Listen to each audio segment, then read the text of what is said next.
Fiona and this is Saf, and we're just going to run through how we train a few exercises. The first one is how we teach a bow. And the way we're going to teach a bow is we're going to use a treat and lure the position. So we're almost going to have it attached to the nose, and we're going to pop the treat down towards the floor and backwards towards the back feet.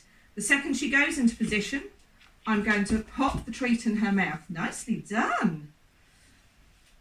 If you find that she doesn't go into that position straight away, we're going to take small increments of that.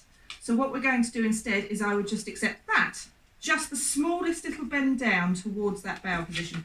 That rather than a full bow, the elbows going down towards the floor.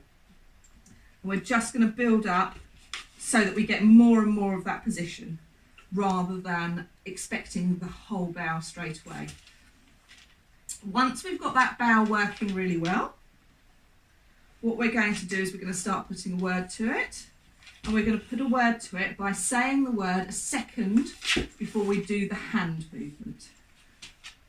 So we'd say bow, and then I put that into position. The treat goes in the second she's in that position.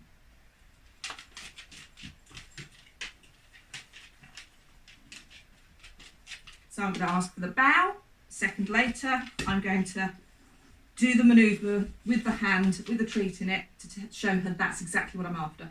Eventually what will happen is bow will override the hand movement, because bow always happens before the hand movement happens, which initiates the bow.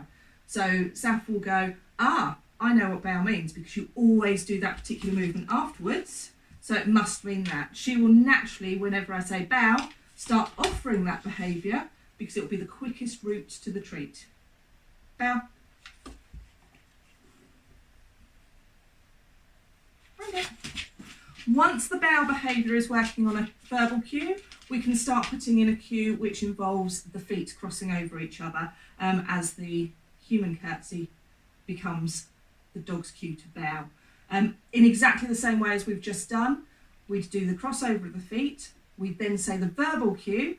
As soon as the bow is offered, I would then transfer onto a clicker to say, good, that's exactly the behaviour I want, and then pop the treat down, so that you're not putting in too much movement initially whilst she's in that position. After a while, you can start putting movement in around and building that duration while she's in the bow as well. Now we're just going to run through how we teach a rollover. And in this case, we're going to use treats and lure the behaviour. So what we're going to do is we're going to ask Saf here to go into a down position. Once she's in that down position, there we go. We're going to use a treat, and I'm just going to take the treat, almost attached to the nose, and take it up to her shoulder. I'm not going to push too much. I don't want her to do, well, I do want her to do a full rollover, but she's not done these for a very long time, so I'm not going to push her and say, that's exactly what I want. We're going to build the behaviour very slowly.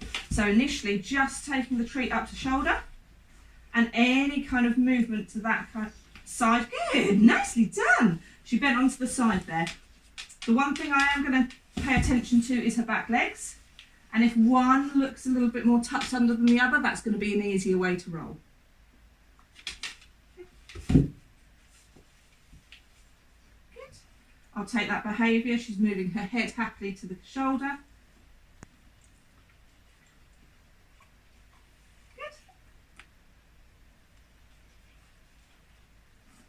And we're just going to repeat this. Just going to make her stand again. Her legs look a bit wonky. It's not going to make things easy. Where are you going? There you go. There's it. Okay. Oh, we're going to have it down straight away, are we? Legs tucked under, that's going to make things easier. So I'm just going to take up to the shoulder. Nicely done. Take up to the shoulder again. Oh, that's nice. Look at that movement. And up to the shoulder again. And you'll notice every time she's just giving a bit more, lovely, just a little bit more fluidity going onto the side. So we'll do a couple more like that. Down. Bum as well. Down. Thanks. Legs are all tucked under. I'm going to use the treat. We're going to go to the side. Lovely. And we're just getting a bit more motion this leg has come out, so I'm just going to get her to stand and reset.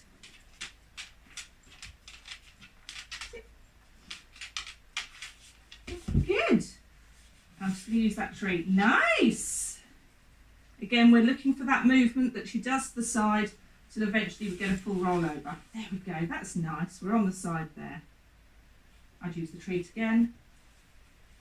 Perfect. Nicely on the side.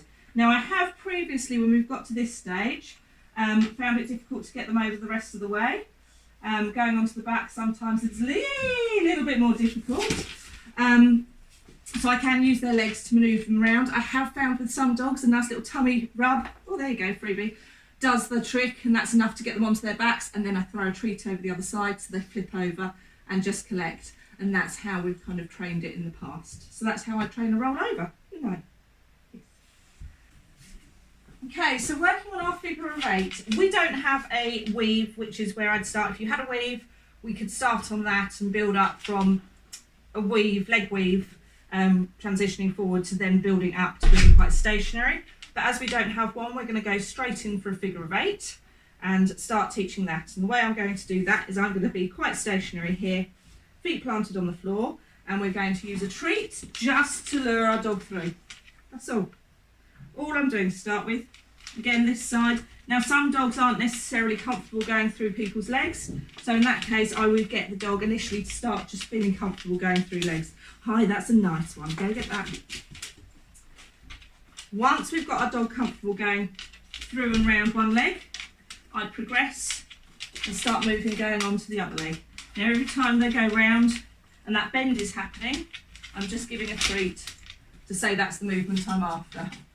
Now, to build up from there, I'm going to take it so that we're not doing as much movement ourselves, but it's more the leg movements that are getting this working. So I personally would be using touch for this, and it depends very much on the dog. For some dogs, we'll have to use the treats until we can put a verbal cue in, but I'm going to use the touch because she's so good at the touch, and it will just help me stay upright and start getting the actual movements in place to get the cue working. So for this, oh, we're starting on that side, are we? As she goes through, nicely done. Good. I'm just going to, yes, good work. Get those touches working and praise as she goes through. Right. Nicely done. And then a touch that side, good work. And then a touch that side. Yay, good. And then a wall. And I'm just going to build those up, and eventually she's going to start associating this movement with the figure of 8 happening. So as I go this way, which I'm putting the movement in, lovely. Oh, I know, that's my bad, isn't it? That's my bad. Oh, I know. This movement, this becomes what the figure of 8 is.